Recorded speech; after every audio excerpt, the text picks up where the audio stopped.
सीधी साधी अनपढ़ औरत अचानक हो गई दीवानी। वाह। सुनिए एक कहानी। हुआ यूं कि दोपहर में डाकिया एक खत लाया। अनपढ़ औरत ने उसी से पढ़वाया तो मन ही मन में खत पढ़कर डाकिये ने पूछा, क्यों री, तेरा आदमी फौज में सिपाही है? बोली हां। 3 साल पहले ब्याही है? बोली हां। शादी के 2 महीने बाद ही फौज से बुलावा आया? बोली हां। और तब से वो अब तक नहीं आया? बोली हां। तो सुन, ये खत ये बता रहा है कि तेरा सिपहिया आज शाम की गाड़ी से आ रहा है। ये खबर उस औरत के तन बदन में नाचने लगी और खत छीनकर वो बिना पढ़ी लिखी औरत अपनी उंगलियों की पोरों से उसका एक एक आखर बांचने। वाह वाह वाह वाह वाह। खुशी में रोने लगी, कुछ कुछ बोराई सी होने लगी। कभी इधर भागे, कभी उधर भागे, कभी ठगी सी ठहर जाए, सोते से जागे। खबर किस किस को सुनाए, कुछ समझ ही न पाए। नहीं नहीं नहीं नहीं नहीं नहीं नहीं, खबर किसी को नहीं सुनाऊंगी, सुनाऊंगी तो मारी जाऊंगी। घर बाहर वाले सब घेर लेंगे, मेरे पास आने नहीं देंगे। मैं तो दरवाजा बंद करके यहीं पे रिझाऊंगी। उसके लिए बढ़िया सी रसोई पकाऊंगी, अपने हाथ से खिलाऊंगी, पंखा झलूंगी और पानी पिलाऊंगी। हाय राम, क्या चीज सबसे ज्यादा अच्छी लगती है उसको? क्या बनाऊं, क्या खिलाऊं, क्या पिलाऊं? अरे दैया, बात कितनी खराब है। उसकी तो सबसे प्यारी चीज शराब है। मना करने पर भी रोजमर्रा लाता था। शाम होते ही वो तो ठर्रा चढ़ाता था।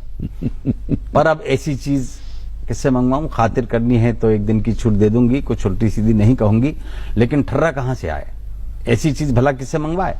तभी उसे ध्यान आया कि ज्यादा न पी जाए, इस डर से उसने एक बोतल छिपा दी थी, पेड़ के नीचे दबा दी थी। तो वो दौड़ी दौड़ी गई और बोतल निकाल लाई और खातिरदारी में ऐसा निखार लाई कि उसने बक्से पर एक कपड़ा बिछा दिया और बोतल के साथ गिलास रख के सजा दिया।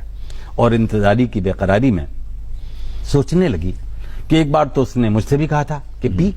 मैंने कहा था नहीं जी, तो उसने जबरदस्ती की। गिलास मुंह से लगाया था, मैंने फोड़ दिया तो मेरे ऊपर हाथ उठाया था। हालांकि बाद में पछताया था। पर आज तो उसकी तमन्ना कर दूंगी पूरी, साथ में उसके मैं भी पीऊंगी और कहूंगी, देखो तुम्हारी तमन्ना मैंने कर दी पूरी, पर आज के बाद से मत लाना ये अंगूरी। प्यार प्यार में मान जाएगा, शायद इसके बाद फिर कभी नहीं लाएगा। और दोस्तों, उसने एक गिलास और सजा दिया बक्से पर। उस दिन बड़ी रुक रुक कर शाम आई। धुक धुक करता दिल धड़का, छुक छुक करती रेल आई। लेकिन सीटी की आवाज सुनते ही वो औरत सिहर गई, क्योंकि एक बात सोचते ही उसकी सारी साधना बिखर गई। अरे, वो तो बोतल के साथ बर्फ भी लाता था, बर्फ के साथ ही ठड़ा चढ़ाता था। अब बर्फ किससे मंगवाऊं? चलो खुद ही ले आऊं। तो उसने लंबा घूंघट काढ़ा और बर्फ लेने दौड़ गई। पर इधर तो कुछ और ही बात हुई। पीछे से सिपाही आया, खुला दरवाजा, बक्से पर बोतल, 2 खाली गिलास। देख के चकराया, माथा ठनका, कमजोर मन का वो सिपाही उसे दृश्य कचोट गया और औरत को बदचलन जानकर लौट गया। इधर औरत बर्फ लाई, आते हुए बूटों के निशान, जाते हुए बूटों के निशान, कुछ समझ नहीं पाई। और मित्रों, कहानी खत्म, पैसा हजम। आप कहेंगे इस कहानी में क्या दम, कहानी बेकार है, फालतू सुनाई है, इसमें क्या सार है?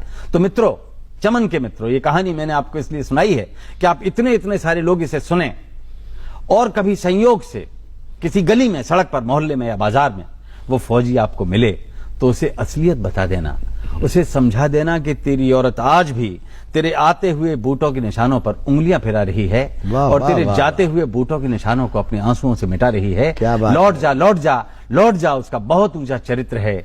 लौट जा मूर्ख, उसकी आस्था तो गंगा से भी ज्यादा पवित्र। वाह वाह वाह, लौट जा। बहुत अच्छी कविता।